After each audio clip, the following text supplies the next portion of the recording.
नमस्कार, आप देख रहे हैं न्यूज फॉर नेशन और मैं हूं शुभे आपके साथ। बिहार में विधानसभा चुनाव नजदीक है और ऐसे में सभी पार्टियां पूरी दमखम के साथ चुनावी मैदान में उतरने को तैयार है।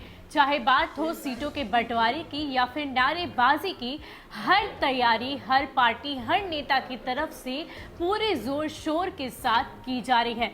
न्यूज फॉर नेशन ने आपको पिछले कुछ सीरीज में ये कई सारे प्रमंडलों के बारे में जानकारी दी, वहां के इतिहास के बारे में, वहां की चुनावी रणनीति के बारे में, उसके समीकरण के बारे में हमने आपको बताया। और आज एक बार फिर हम आपके सामने हाजिर हैं एक ऐसे प्रमंडल के बारे में जो दंगे के नाम पर तो बदनाम है, लेकिन सिल्क सिटी के नाम से पूरे विश्व में विख्यात भी है।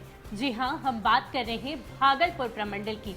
भागलपुर प्रमंडल के अंदर 7 विधानसभा सीटें आती हैं, जहां अगर पिछले चुनाव की बात करें तो वहां बीजेपी का एक भी खाता नहीं खुला था, एक भी जीत वहां से बीजेपी को नहीं हासिल हुई थी। लेकिन अगर 2010 के चुनाव की बात करें तो राजद और जदयू ने वहां से जीत हासिल दर्ज की थी। तो आइए जानते हैं कि क्या कुछ समीकरण रहा है पिछले चुनाव का। भागलपुर प्रमंडल ने किसने अपना जीत का परचम हमेशा से लहराया है। कहा जाता है कि कभी बिहार की राजनीति का केंद्र बिंदु भागलपुर ही था, जब भागवत झा आजाद मुख्यमंत्री हुआ करते थे। भागलपुर से लगभग 6 बार कांग्रेस पार्टी की तरफ प्रतिनिधित्व कर चुके भागवत झा आजाद मुख्यमंत्री बने। उसके बाद विधान परिषद से चुने गए। अपने कार्यकाल उनके द्वारा किया गया कार्य आज भी याद किया जाता है। एक समय केंद्र की राजनीति में अपना रुतबा रखने वाले भागवत झा आजाद व गोड्डा निवासी डॉक्टर शिवचंद्र झा की कर्मभूमि भागलपुर ही रही है। 1980 से 1985 तक डॉक्टर शिवचंद्र झा ने कांग्रेस पार्टी से भागलपुर विधानसभा सीट से जीत दर्ज की। वह बिहार विधानसभा स्पीकर भी बने। यह 90 का दशक था जब भागलपुर जिले में कांग्रेस का दबदबा था। हालांकि 90 के दशक के बाद कांग्रेस पार्टी का प्रदर्शन सही नहीं रहा।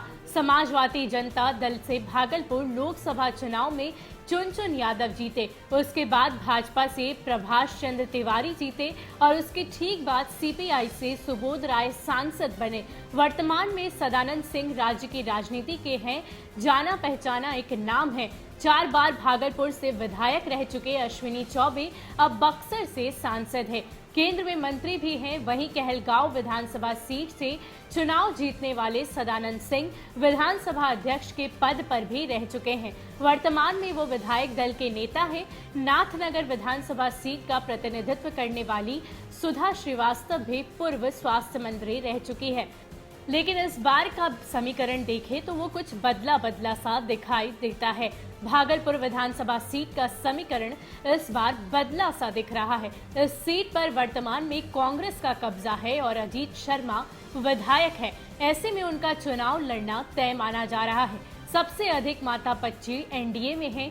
भाजपा, जदयू व लोजपा के कई दावेदार इस बार मैदान में उतरने को बेताब हैं। इनमें अधिकतर युवा चेहरा हैं। सब अपने अपने आका के संपर्क में हैं। वैसे यह देखना दिलचस्प होगा कि कौन बाजी मारता है। फिलहाल तो सब कुछ संभावनाओं पर ही टिका है। तो ये था भागलपुर प्रमंडल का चुनावी समीकरण। क्या कुछ वहाँ के समीकरण रहे हैं, क्या वहाँ के इतिहास रहे हैं चुनाव का, वो सारी बातें हमने आपको इस वीडियो में बताई। और इसके साथ ही हम आपको बता दें कि फिलहाल वहाँ पर कांग्रेस का दबदबा है। सदानंद सिंह वहाँ पर पिछले 6 बार से जीत हासिल कर रहे हैं। और अब देखना दिलचस्प होगा कि आगामी चुनाव में क्या कुछ होता है, क्योंकि एनडीए में काफ़ी ज़्यादा माथापच्ची है सीटों को लेकर। कई सारे युवा प्रत्याशी जो हैं वो इस बार भागलपुर प्रमंडल से खड़े होते नजर आएंगे। और वैसे में देखना ये होगा कि क्या कुछ समीकरण रहता है, किसको वहां से जीत मिलती है, कौन जीत का परचम लहराता है। फिलहाल के लिए इतना ही। ऐसे ही अपडेट्स के लिए आप हमारे साथ बने रहिए और देखते रहिए न्यूज फॉर नेशन। नमस्कार।